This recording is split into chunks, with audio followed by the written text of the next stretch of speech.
Bonjour, je m'appelle Jill Reed.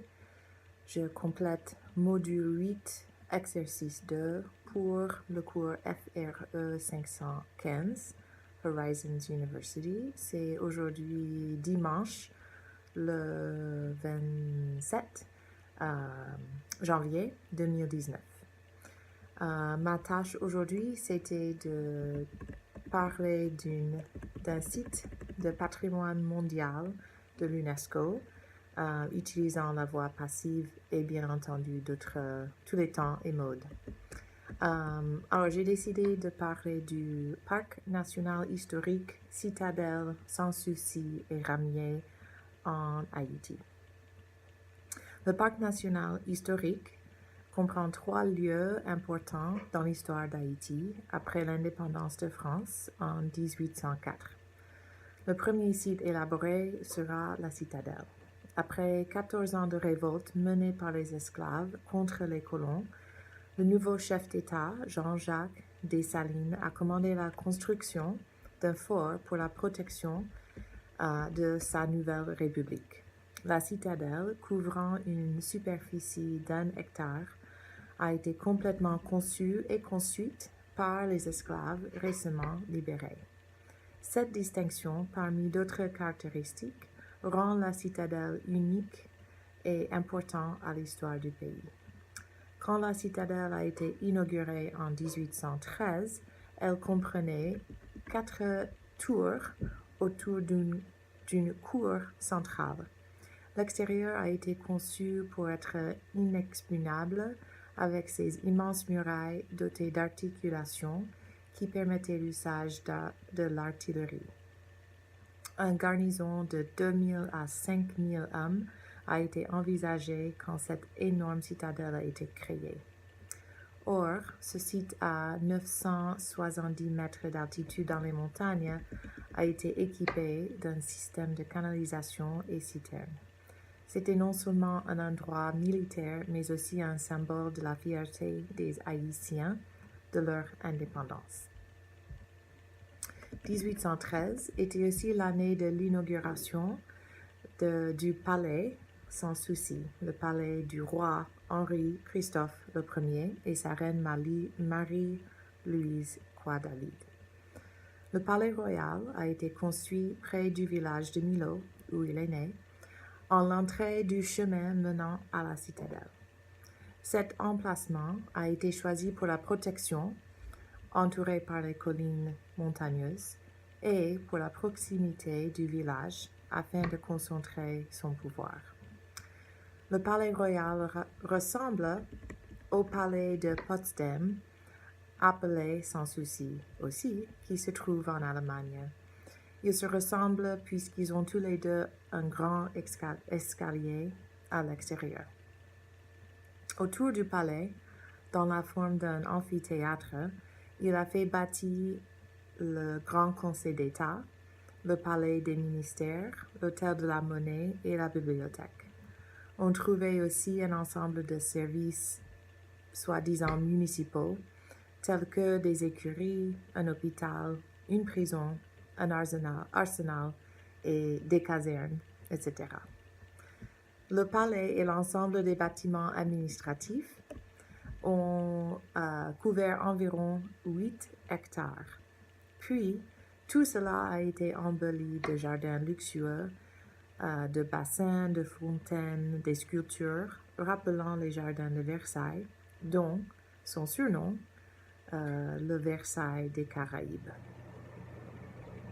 Du troisième site du Parc national historique, les Ramiers, il ne reste que quelques indications des résidences protégées par 2 paires de redoutes.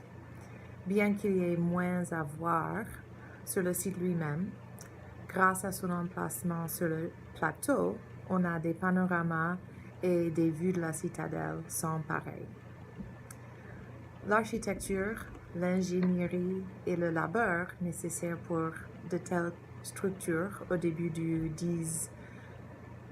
XIXe siècle représentent seulement une partie de leur histoire.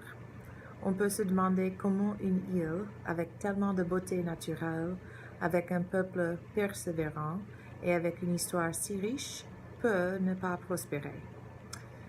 Après un peu de recherche, la réponse n'est toujours pas très claire. Peut-être la réponse remonte à la colonisation, peut-être avant, ou elle aurait pu commencer avec l'assassinat de Jean-Jacques Dessalines. Dessalines, comme on sait, était le chef de la Révolution qui a abouti en 1804 dans la libération du pays et qui a débuté l'ère du premier État du monde issu d'une révolte d'esclaves.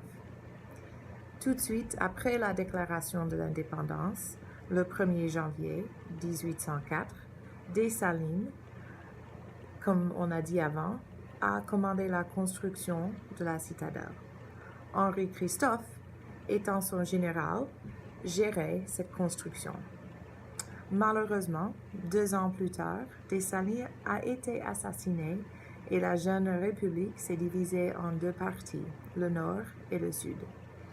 Le général de Dessalines, Henri Christophe, a pris contrôle du nord, là où se trouvent la citadelle, le palais royal et les ramiers, pendant que l'ancien général de Dessalines, Alexandre Sabès-Pétion, a pris contrôle du sud. C'était ces deux, Pétion et Christophe, qui ont conspiré d'assassiner l'empereur Dessalines parce qu'il voulait gagner plus de pouvoir, surtout Henri Christophe. Je vais concentrer sur Henri Christophe parce que c'est lui qui a fait construire ce dont on parle, le site national historique qui est dans le patrimoine culturel d'UNESCO depuis 1982. Mais l'histoire de Pétion ne s'arrête pas, il ne s'est pas arrêté. Ces 2 hommes, compatriotes pendant la Révolution et complots après, ont divisé l'île en 2 et ont régné séparément et différemment. Henri Christophe, connu comme un chef tyrannique et corrompu, s'est proclamé roi Henri Ier en 1811. Parmi les atroces, les dommages que les Haïtiens ont subis sous son règne, il y a la mort des centaines de Haïtiens qui construisaient le palais, des luttes violentes entre le gouvernement de Christophe et celui de Pétion, et la division des classes, comme la société d'avant, sous l'esclavage. Alors, quand on voit les images de la citadelle et du palais, elles devraient rappeler 2 histoires différentes, celle des hommes au pouvoir et celle du citoyen haïtien. Pour les hommes au pouvoir, on peut imaginer les bals et visites royales qui avaient lieu au palais. Les invités et la famille royale consommant des repas spectaculaires, dansant dans les halles, décorées d'art de partout au monde et se reposant sur les meubles luxueux. Dans les jardins, des balades parmi les statues italiennes, des vues du grand escalier et des terrasses devaient être incroyables. Pour les citoyens de cette monarchie, l'image est, bien entendu, très différente. Ils auraient un repas à leur maison, entre famille et amis. Ils appréciaient l'art local dans leur maison et ils travaillaient dans leur jardin fait pour manger, pas seulement pour l'esthétique. Ce n'est pas surprenant alors quand, en 1820, après sa crise cérébrale, que le gouvernement d'Henri a commencé à tomber en ruine, les ministres cherchant à exercer leur propre pouvoir. Voyant le désastre qui se déroulait, Henri Ier s'est suicidé dans le palais. Il ne pouvait plus contrôler son pays. Dans une action similaire à la suite de la Révolution française, ou le début de la Révolution française, le palais du roi a été pillé après sa mort. Sa femme a dû quitter le pays et leur fils, devenu roi après la mort de son père, est mort après seulement 10 jours grâce à un coup de baïonnette d'un révolutionnaire. Encore une fois, la vie quotidienne de l'Haïtien a été bouleversée. L'état dans lequel le palais se trouve maintenant est pour la plupart dû au grand tremblement de terre de 1842. Même avant, personne ne voulait le réaménager, grâce à son histoire. Pendant ce temps, au sud, Pétion régnait. Au début, comme président nommé par le Sénat, c'est ce dernier qui lui a chargé de combattre les forces de Christophe afin d'unifier le pays en 1807. Il a perdu, et non seulement lui, mais les citoyens ont perdu parce que rien n'a été gagné. Le pays est resté en deux parties.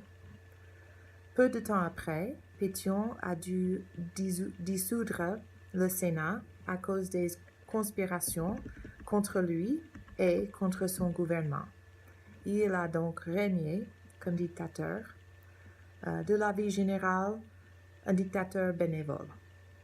Par exemple, il a négocié avec la France la reconnaissance et la souveraineté d'Haïti. Il a refusé de militariser son peuple dans une guerre civile quand l'un de ses anciens compatriotes est revenu à l'île avec l'intention de faire un coup d'État contre Henri Ier. Finalement, il a partagé la propriété confisquée aux Français parmi les Haïtiens, les paysans. Eux, ils ne devaient plus récolter un excédent de produits. Ce qu'il n'a pas prévu, Pétion, ou il ne pouvait pas prévoir, c'était la croissance de l'inflation due à la baisse de production chez les paysans. Avec les meilleures intentions, il a quand même causé un énorme problème économique dans le sud d'Haïti. Ce qui reste de Pétion en Haïti est une partie de Port-au-Prince nommée Pétionville. Il y a une grande place avec son nom dans cette banlieue qui bénéficie de la géographie de l'île. Autrefois, elle était vite fortifiée quand nécessaire grâce aux hauteurs environnantes.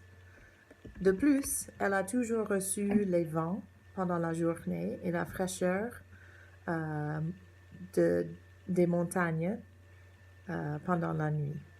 La végétation y est luxuriante, peut-être grâce à l'humidité, peut-être grâce à la source naturelle connue maintenant mondialement. Pétionville était aussi l'endroit où Pétion a vaincu l'Anglais Dernskoff au fort de la Coupe. 2 mois après, les Anglais partent ou sont partis du pays pour de bon. Comparant l'héritage des deux hommes avec les monuments y dédiés, on risque d'apercevoir une disparité. Afin de compléter la réponse à la question de la prospérité d'Haïti, si moi, personnellement, je prenais seulement l'histoire autour du parc national historique, l'histoire de Dessalines, de Henri Ier et de Pétion, je dirais que c'est une manque de chef d'État honnête et compétent qui a rendu la réussite économique et sociale difficile dans ce pays plein de potentiel. Même de nos jours, les gens sont prêts à connaître un gouvernement qui ne fonctionne que pour l'amélioration de la vie de ses citoyens. Merci beaucoup.